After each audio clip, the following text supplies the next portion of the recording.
Here's a number that should terrify you. 90% of people who earn normal income, save a little bit of money, and follow all the standard financial advice will never become millionaires. Not because they're lazy, not because they're bad with money, but because of a piece of math almost nobody explains to them until it's too late. And the strange part is this. Two people can earn the exact same salary, live in the exact same city, and make what looks like almost identical financial decisions. Yet 20 years later, one of them retires with over $1 million, and the other one is still working, still stressed, still wondering where all the money went. The gap between them wasn't luck. It wasn't a better job. It was one invisible decision made years earlier that quietly changed everything. By the end of this video, you're going to understand exactly what that decision is, why your brain is wired to avoid it, and what you can do starting today to make sure you're not one of the 90%. If that sounds like something worth 20 minutes of your time, hit subscribe because Money Elevate is where we break down the real math behind wealth, not the motivational fluff you see everywhere else. Let's start with the two people I mentioned. We'll call them Daniel and Marcus. Both 25 years old.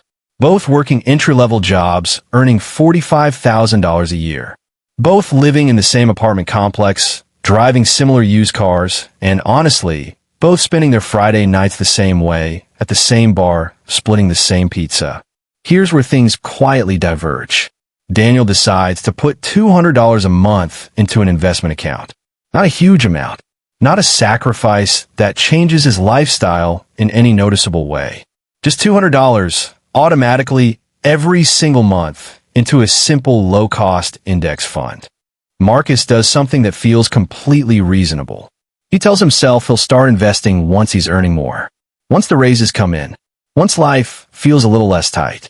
It's not laziness. It's the most human decision in the world. Almost everyone thinks this way. Now here's where the story gets interesting, because on paper, nothing dramatic seems to be happening. Daniel isn't getting rich. His account grows slowly. Some months the market drops and his balance actually goes down. There's no exciting moment. No lottery ticket feeling. Just a quiet, boring habit that continues in the background of his life. Meanwhile, Marcus starts earning more, just like he predicted. He gets a raise, then another one. But something strange happens alongside those raises. His apartment gets a little nicer. His car gets upgraded. He starts eating out more because, well, he can finally afford it. Every time his income goes up, his lifestyle quietly expands to match it. This has a name in psychology, and it's one of the most powerful financial traps that exists. It's called lifestyle inflation. Your income rises, and your spending rises right alongside it. Almost automatically, almost invisibly. You don't consciously decide to spend more. It just happens because your brain recalibrates what feels normal based on what you can currently afford. Fast forward 20 years. Daniel and Marcus are both 45 now. Daniel's monthly contribution has grown over the years as his salary increased, but the habit never changed, just the amount did. Marcus, on the other hand, has a nicer car, a bigger apartment, and a closet full of things that felt necessary at the time. But when you check his savings account, the number is almost embarrassing. Not because he's careless with money in some obvious way. He just never built the one habit that actually compounds. Daniel's account, quietly and unglamorously, has crossed 6 figures and is accelerating towards 7. Not because he got lucky with a stock pick. Not because he inherited money. Simply because he let one decision run uninterrupted for 2 decades while the market did what markets have always done over long periods of time. This is the hidden problem nobody warns you about. Building wealth isn't primarily about how much money you earn. It's about the gap between what you earn and what you spend, combined with what happens to that gap over time. Most people believe the opposite. They believe becoming wealthy is about finding a higher-paying job, a lucky investment, or some breakthrough moment. But the math tells a very different story. Here's something that surprises almost everyone the first time they see it. If you invest just $300 a month starting at age 25, and you earn an average historical market return, by the time you're 65, you could have well over $1 million. Not because $300 a month is a huge sum. It isn't. But because time does something that feels almost unfair once you understand it. Money doesn't just grow. It grows on top of its own growth. Every single year. This is called compound growth. And if there's one concept that separates the 90% from the 10%, it's this one. Imagine a snowball rolling down a massive hill. At the top, it's small, barely noticeable, and rolling slowly. Halfway down, it's picking up more snow with every rotation, growing faster than before. Near the bottom, it's enormous, and it's gaining more size in a single second than it did in the first several minutes combined. Your money works the same way. In the beginning, growth feels invisible, boring even, but given enough time, it becomes almost explosive. The problem is that most people quit rolling the snowball halfway down the hill. They start investing, get discouraged when progress feels slow, and stop. Or worse, they never start rolling it at all, because the beginning always looks unimpressive. But here's what most people never realize. The years you feel like your investments aren't doing anything are actually the most important years of the entire process. That's when the snowball is quietly forming its core. Skip those years, and you don't just lose that time. You lose the compounding that would have happened on top of it for decades afterward. Let's talk about why so many people believe the wrong thing about wealth in the first place. Turn on the television, scroll social media, or watch a typical movie, and wealth is almost always portrayed as sudden. A lucky business idea, a viral moment, a big lottery win, a dramatic stock trade that pays off overnight. This creates a distorted picture in our minds, where we start believing that people who are wealthy got there through some single spectacular event. In reality, most self-made millionaires didn't get there through a single dramatic moment. Multiple studies on the habits of everyday millionaires reveal something almost anticlimactic. The majority didn't earn extraordinary salaries. They lived below their means, invested consistently, and let time do the heavy lifting.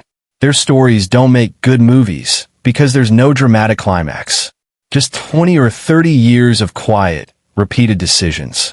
This mismatch between the story we're told and the story that's actually true creates a dangerous psychological trap. If you believe wealth comes from luck or one big break, you'll spend your energy searching for that break instead of building the boring habit that actually works. And searching for a shortcut often leads people toward riskier decisions, chasing trends, gambling on speculative investments, or simply waiting for a moment that never comes. Now let's talk about something deeply human, because this is where behavior becomes more important than information. Even when people know they should save and invest, many still don't do it consistently. Why? The answer lies in a concept called present bias. Present bias is your brain's natural tendency to overvalue immediate rewards and undervalue future ones. If I offered you $50 today, or $75 in 1 year, most people would take the $50 right now, even though waiting is mathematically the better choice. Our brains evolve in an environment where immediate resources meant survival. Waiting for a future reward was risky, because the future itself was uncertain. That instinct still lives inside us, even though our modern financial world operates on a completely different set of rules. This is why investing $200 a month feels harder than it should. Right now, that $200 could buy something enjoyable today. A nice dinner, new clothes, a weekend trip. The version of you sitting comfortably 20 years from now feels distant and unreal, almost like a stranger. Your brain naturally favors the version of you that exists right now, in this very moment. Understanding this bias is powerful, because once you see it clearly, you can build systems that work around it instead of relying on willpower alone. This is why automatic investing works so well. When money moves into an investment account before you ever see it in your checking account, you remove the moment of decision entirely. You're not relying on discipline every single month. You're relying on a system that quietly does the right thing for you, whether you feel motivated or not. Let's bring back Daniel and Marcus for a moment, because there's a psychological layer to their story that's easy to miss. Marcus wasn't financially irresponsible in the way people usually picture. He paid his bills on time. He didn't have huge amounts of debt.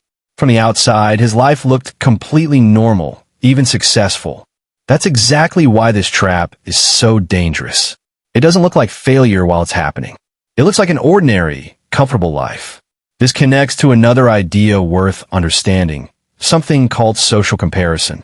Humans are wired to measure their situation against the people around them rather than against an objective standard. If everyone around you is upgrading their car, moving into a nicer apartment, and posting vacation photos, spending starts to feel not just acceptable, but expected. Nobody wants to feel like they're falling behind, even if what they're comparing themselves to is an illusion built on debt and monthly payments rather than actual wealth. Here's a question worth sitting with for a moment. If your closest friends suddenly stopped spending on lifestyle upgrades and started quietly investing instead, would your own spending habits change? Drop your honest answer in the comments, because this single question reveals more about your financial future than almost anything else. Now, let's address something fair-minded viewers are probably thinking right now. What about people who genuinely don't have extra money to invest? This is a real and important exception, and it deserves honesty rather than a dismissive answer. Someone working multiple jobs just to cover rent and groceries is in a fundamentally different situation than someone earning a stable income who simply hasn't built the habit yet. This video isn't suggesting that everyone's circumstances are identical, because they're not. But here's the balanced truth. For a large percentage of people living paycheck to paycheck, the issue often isn't the complete absence of available money. It's the direction that money flows before it has a chance to be saved. Subscriptions that are barely used. Small daily purchases that feel insignificant individually, but add up dramatically over a year. This isn't about shame or blame. It's about awareness, because you can't redirect money you don't realize is leaving in the first place. At the same time, it would be dishonest to pretend that a small monthly investment is a complete solution to every financial situation. Income matters. Circumstances matter. But for a significant portion of people watching this right now, the primary obstacle isn't the impossibility of finding money to invest. It's the belief that a small amount isn't worth starting with at all. And that belief, more than income level, is what actually keeps most people stuck. There's another psychological force at play here that deserves its own moment, because it explains why even financially educated people sometimes fail to act. It's called decision fatigue. Every single day, your brain makes hundreds of small choices: what to eat, what to wear, how to respond to a message, whether to say yes to plans after a long shift. By the time evening arrives, your mental energy for making thoughtful, future-focused decisions is often completely drained.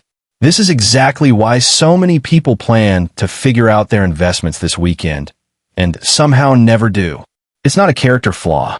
It's simply biology. Decision-making is a limited resource, and financial planning usually loses out to whatever feels urgent in the moment. This is precisely why automation isn't just a convenience. It's a form of protection against your own exhausted, end-of-day brain. When the decision is made once, at the very beginning, your future self never has to rely on willpower during a tired Tuesday evening when a new pair of shoes suddenly looks very appealing online. Let's return to Daniel and Marcus one more time, because there's a moment in their story worth slowing down on. Around year 8, Daniel almost quit. The market had gone through a rough stretch, and for the first time, his account balance was actually lower than what he had contributed. It felt, in his words, like pouring water into a bucket with a hole in it. He seriously considered stopping his contributions until things calmed down. What Daniel didn't fully appreciate at the time was that market downturns are not a malfunction of the system. They're a normal, recurring feature of long-term investing, the same way winter is a normal, recurring feature of the seasons. In fact, continuing to invest steadily during those lower periods meant he was buying shares at a discount, something that would only become obvious in hindsight. He stayed the course, mostly out of habit rather than confidence, and that decision alone likely added years to his eventual outcome. Marcus, watching from the outside during that same period, felt like he had dodged a bullet by not being invested at all. This is another quiet trap worth naming. Short-term comfort and long-term outcome are often in direct conflict with each other. The choice that feels safest in any given month is frequently the exact choice that produces the worst result over 20 years.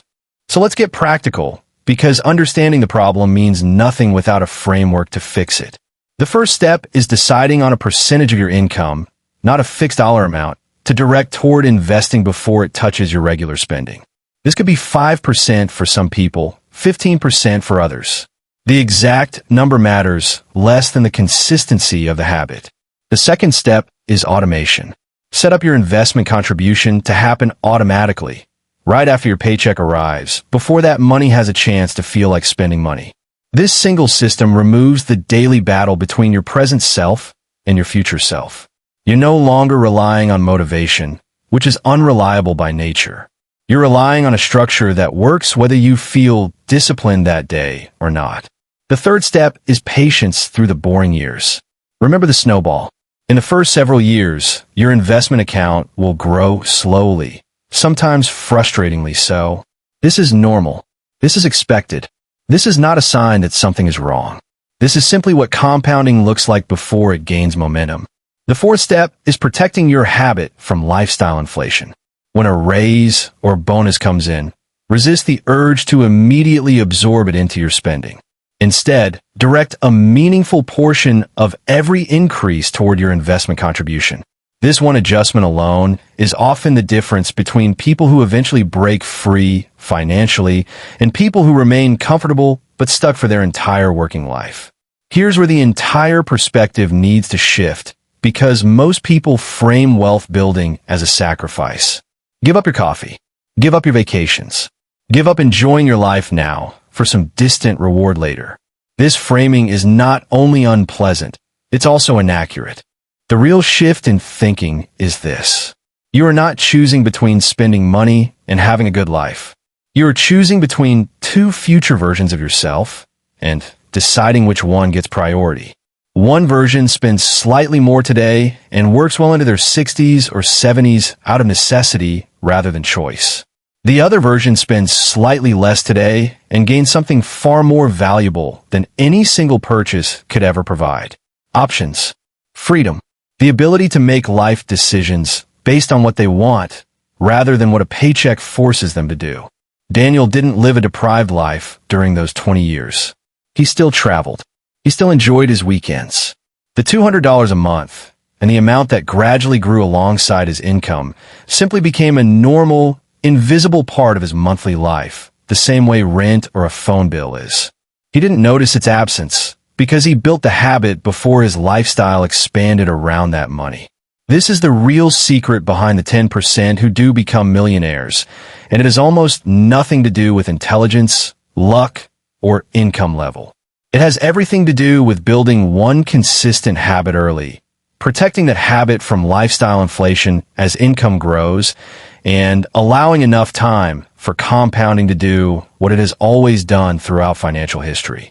If this video changed the way you think about money, even slightly, share it with someone in your life who might need to hear it. A friend just starting their career.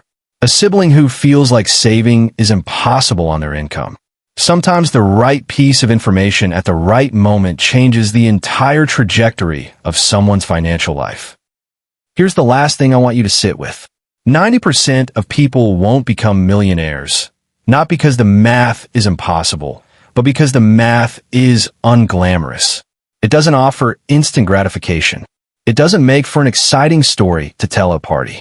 It simply requires starting early, staying consistent, and trusting a process that looks like nothing is happening until quietly and almost suddenly it becomes something undeniable. The choice in front of you isn't complicated. It's just uncomfortable in the same quiet way that rolling a snowball down a hill feels uneventful at first. But hills have a way of rewarding patience. The only real question left is which version of your future you're building right now, today, with the very next decision you make about your money. If you want more breakdowns like this, one that actually respects your intelligence instead of selling you a fantasy, stay close to Money Elevate. This is only the beginning of the conversation.